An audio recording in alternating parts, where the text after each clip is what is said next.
lineup.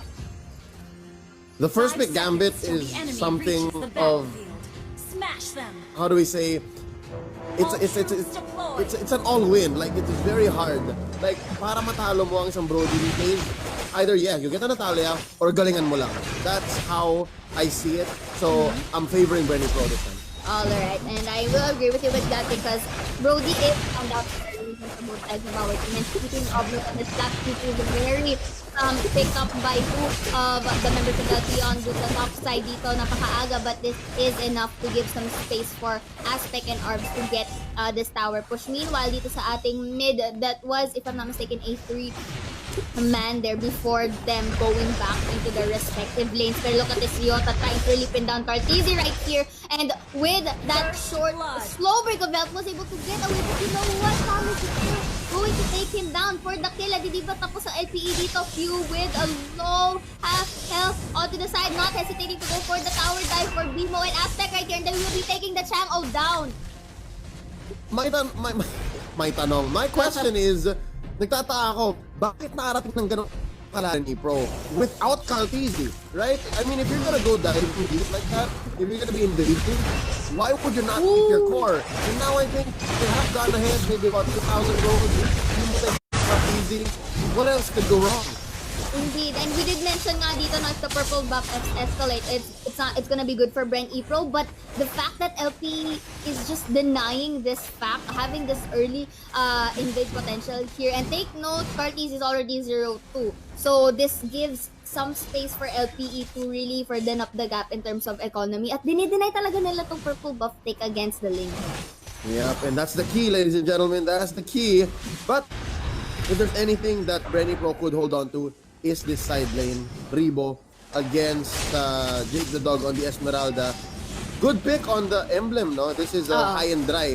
So if you are an isolated hero, wala kang kakampi, then your opponent's gonna hurt you a little more. Now look at this violence, Isaiah. Oh!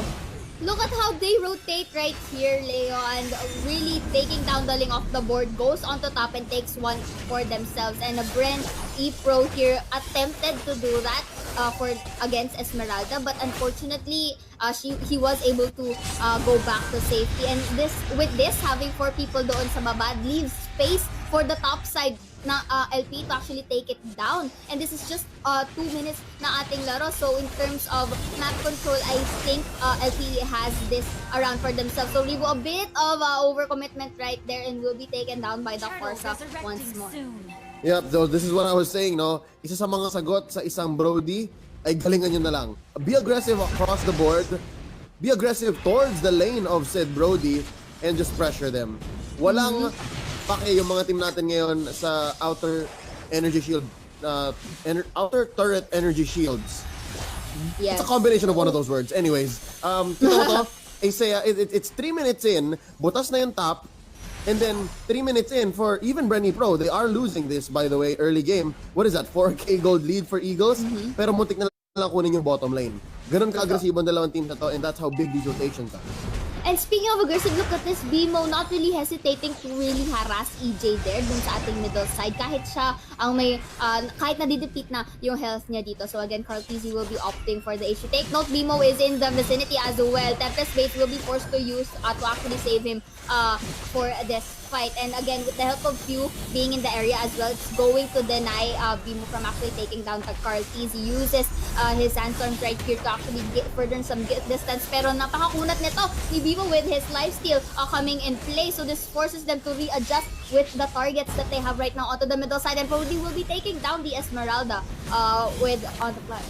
Yep, pero saya, walang lifesteal kung may mark of back siya. Alright, kaya napaback out doon si BEEMO, and the duo of RIBO and EJ were able to get 1 kill on JAKETHEDOG. So now we're seeing, so far, RIBO on that Brody is paying off even if they are at a disadvantageous position. Now RIBO hits it. Oh no, buti wala sa delay damage. Helix! Oh! Okay, that was a close call for RIBO right there, but that was a pretty good gank as well coming in from LPE dito. Kasi it was enough to actually bring RIBO back into his turf, and this is also an opening for LPE to push again one of these side lanes right here. And nabanggit mo nga, no, for Bren Epro to work this out, they have to really fortify yung side lanes nila dito. Pero the fact that yung pinaka mabilis na pacing na pinapakita ng LPE ito is very different from the usual games that they have. They're really gaining control of the early game or the early potentials dito nila, kasi the more that they actually fortify this, and the more na talagang dinideny nila si KARLTZY from actually going online, this is really looking good for them in terms of objective takes, just like what happened right now. And of course, the Kali took take control and the Farsa for the finisher. Yeah, so yeah, this is exactly what you said. It's both true and new at the same time. Because as you can see from our head-to-head earlier, whenever the Eagles win, they win quick, 12 minutes. Yes. And now, you said it is pretty new. Hindi ito nakakasanayan natin based on what we've seen from them in Season 2. It's because maybe they're trying something that they haven't done before. Maybe, Coach Panda said, guys, pedal to the metal. Walang breaks to. Diretso yun yung unahan nyo. Ito wala tayong sagot sa Brody. Bilisan nyo na lang. And so far, it's working.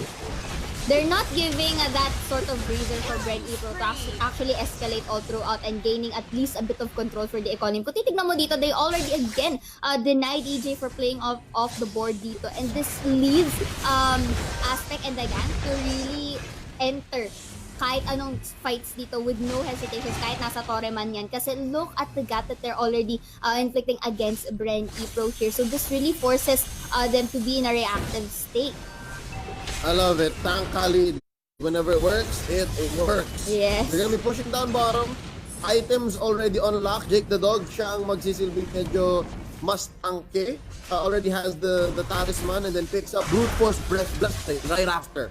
So, alam mong gusto may pagbabaka na Esmeralda na to. So, instead of like having real tanks, ang ginagawa ng LPE dito is just sustainable frontliners. Technically, Khalid with just a cursed helm, it should be an oracle. I think the oracle's coming up real soon. That's already good. 304 Seiya. He's like responsible for half of the purple buff steals on KARLTZY, who is definitely not having a good base. 0-0 on this lane with 0 purples.